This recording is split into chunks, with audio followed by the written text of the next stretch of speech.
हर शहर की एक कहानी होती है, मगर कुछ लोग कहानी बन जाते हैं। ये कहानी है एक लड़के की जो अपनी छोटी सी दुनिया से निकलकर पूरी दुनिया का रुख बदल देता है।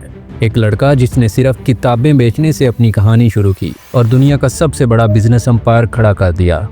लेकिन इस सफर का आगाज कहाँ से हुआ?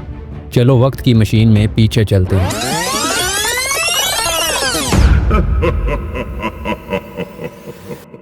1964 अमेरिका नई उम्मीदें देख रहा था और न्यू मैक्सिको के एक छोटे से हॉस्पिटल में पैदा होता है एक ऐसा बच्चा जो दुनिया के फ्यूचर को नए तरीके से लिखने वाला था। नाम रखा गया जेफरी प्रेस्टन जॉर्गेनसन, मगर दुनिया इसे जेफ बेजोस के नाम से जानती है।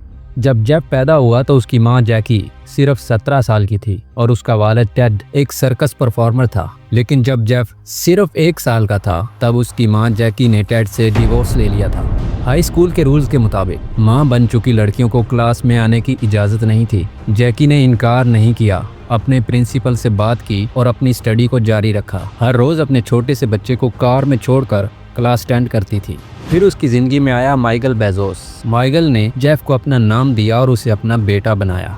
जेफ बेजोस एक आम बच्चा कभी नहीं था। 3 साल की उम्र में ही उसने खुद अपना क्रैडल तोड़ दिया, सिर्फ इसलिए वो बड़ा महसूस करना चाहता था। वो स्टार ट्रैक देखता और सोचता था क्या इंसान सच में स्पेस जा सकते हैं। ये सिर्फ क्यूरियोसिटी नहीं थी, ये एक मिशन का बीज था। उसने 10 साल की उम्र में अपने कमरे के लिए एक अलार्म बनाया, सेंसर्स, वायर्स, बैटरी सिस्टम सब ही खुद सेट किया। स्कूल में हर टीचर के पास जेफ के बारे में एक कहानी थी। उसका दिमाग हर वक्त कुछ नया सोचता रहता। किसी को ये अंदाजा नहीं था कि ये लड़का एक दिन दुनिया के शॉपिंग तरीके को बदल देगा। जेफ का बचपन सिर्फ इन्वेंशन और स्कूल तक महदूद नहीं था। उसकी मां जैकी और स्टेप फादर माइकल हर वक्त उसके पीछे खड़े रहे। हर वक्त उसे ये एहसास दिलाया कि वो कुछ भी कर सकता है। जेफ बेजोस का दिमाग हमेशा चाहता था कि उसे चैलेंजेस मिले, एक ऐसे स्कूल में जाए जहाँ सिर्फ किताबे इल्म नहीं, फ्यूचर को समझने वाले माइंड्स मिले। और फिर उसने प्रिंसटन यूनिवर्सिटी का रुख किया, जिसे दुनिया के टॉप माइंड्स का घर कहा जाता है। जेफ ने प्रिंसटन में इलेक्ट्रिकल इंजीनियरिंग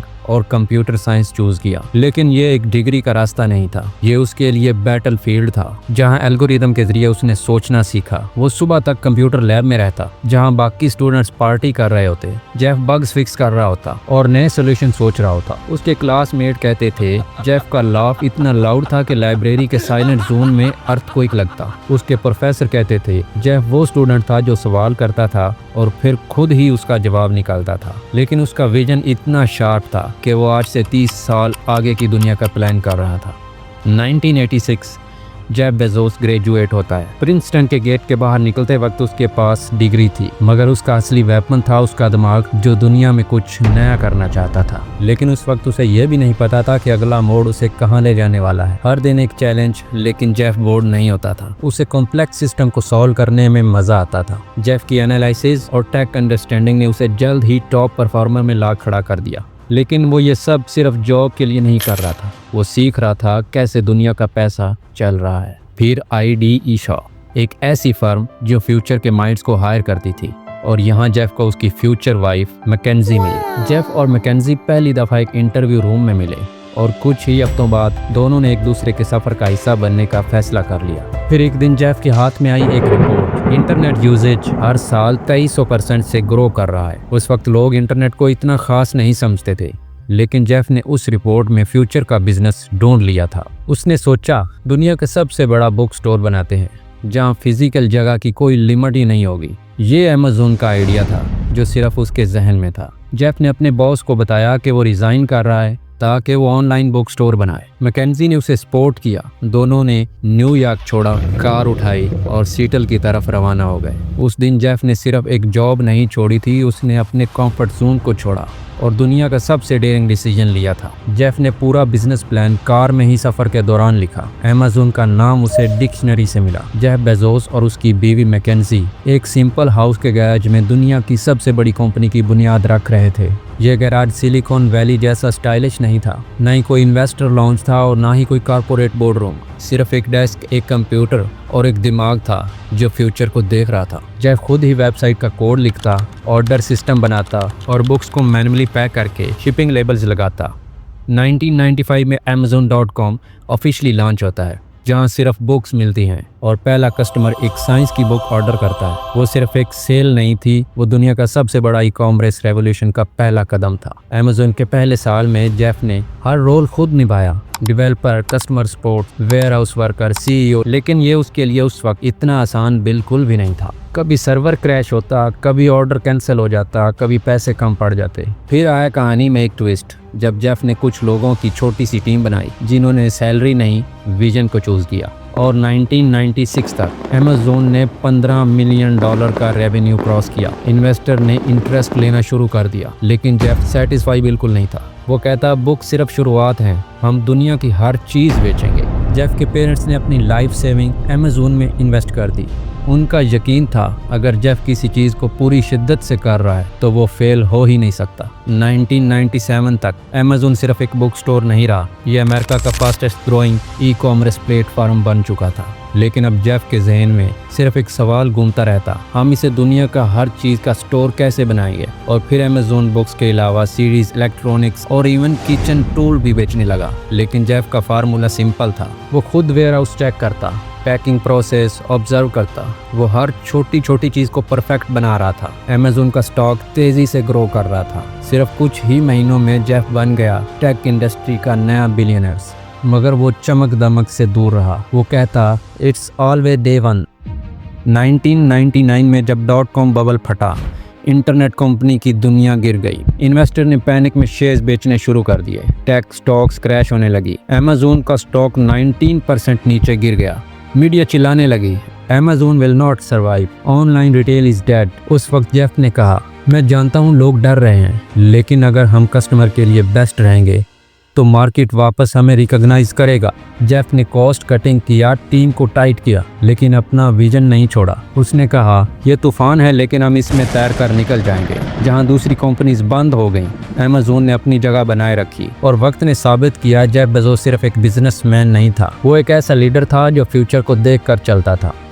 2006 में अमेज़न ने क्वाइटली लॉन्च किया AWS अमेज़न वेब सर्विसेज, एक सर्विसेज जो दूसरी कंपनी को अपना डाटा अमेज़न के क्लाउड पर स्टोर करने का अलाउ करती थी।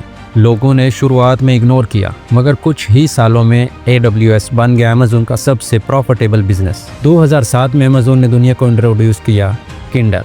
लोग हैरान हो गए क्योंकि ये फिजिकल बुक्स का डिजिटल वर्जन था, जिस पर लोगों ने कहा ये तो बुक्स लवर कभी एक्सेप्ट ही नहीं करेंगे। लेकिन 6 महीने में ही किंडल आउट ऑफ स्टॉक हो गया। और ये जेफ बेजोस की लीडरशिप का एक यूनिक स्टाइल था। जेफ का कहना था कि हम किताबों के दुश्मन नहीं हैं, हम रीडिंग के फ्यूचर को आर्किटेक्ट करते हैं। मैं चाहता हूँ कि तुम फेल करो, मगर फास्ट फेल करो, सीखो और दोबारा ट्राई करो। जेफ हर वक्त एक ही बात करता था, don't focus on competitors, focus on your customer. 20 साल में अमेज़न के बुक स्टोर से दुनिया का सबसे बड़ा बिजनेस एम्पायर बन गया और जेफ को दुनिया ने डिजिटल दादी वैंसी कह दिया।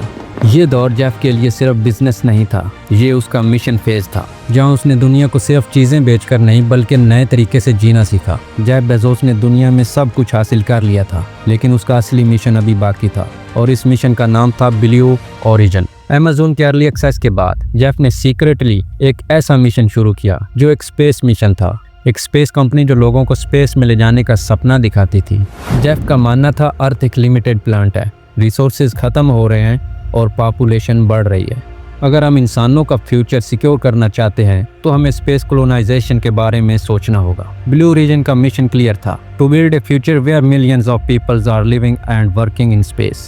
ये कोई जल्दी का प्लान नहीं था, जेफ का विजन 100 ईयर प्लान था। वो कहता था slow is smooth but smooth is fast. Blue origin में एक पावरफुल रॉकेट बनाया गया जिसका नाम था न्यू शेपर्ड, एक रिज्यूएबल रॉकेट जो स्पेस जाकर वापस सेफ एंड क्लीन लैंड करता था। 20 जुलाई 2021 को जेफ बेजोस अपने भाई मार्क के साथ न्यू शेपर्ड में बैठकर स्पेस की तरफ उड़ा। सिर्फ 11 मिनट का सफर था, लेकिन इंसानियत के फ्यूचर के लिए एक नया रास्ता था। वापस आकर उसका कहना था it was the best day ever. Blue Origin का विजन सिर्फ टूरिज्म नहीं था, जेफ फ्यूचर स्पेस स्टेशन बनाना चाहता था, फैक्ट्रीज जो स्पेस में काम करें ताकि अर्थ पे पॉपुलेशन कम हो। वो कहता था Earth is the best planet, let's protect by moving heavily industry to space. वो यहाँ की इंडस्ट्री को खला में मुंतकिल करना चाहता था। ब्लू ओरिजिन के लिए उसने अमेज़न के पैसे यूज़ किए, क्योंकि जेफ मानता है रियल लेगेसी पैसा नहीं है, इम्पैक्ट होता है। आज भी ब्लू ओरिजिन साइलेंटली प्रोग्रेस कर रहा है, rock solid engineer, futuristic design और एक मिशन। स्पेस को सिर्फ एस्ट्रोनॉट के लिए नहीं है, हम सब के लिए एक्सेसिबल बनाना है। जेफ बेजोस की लाइफ का फंडामेंटल लेसन ये है, अगर आपके पास विजन है और आप अपने मिशन में बिलीव करते हैं तो कोई भी चीज़ इम्पॉसिबल नहीं है। वो आज भी अपने विजन को पूरा कर रहा है और दुनिया को अपनी लेगेसी दिखा रहा है।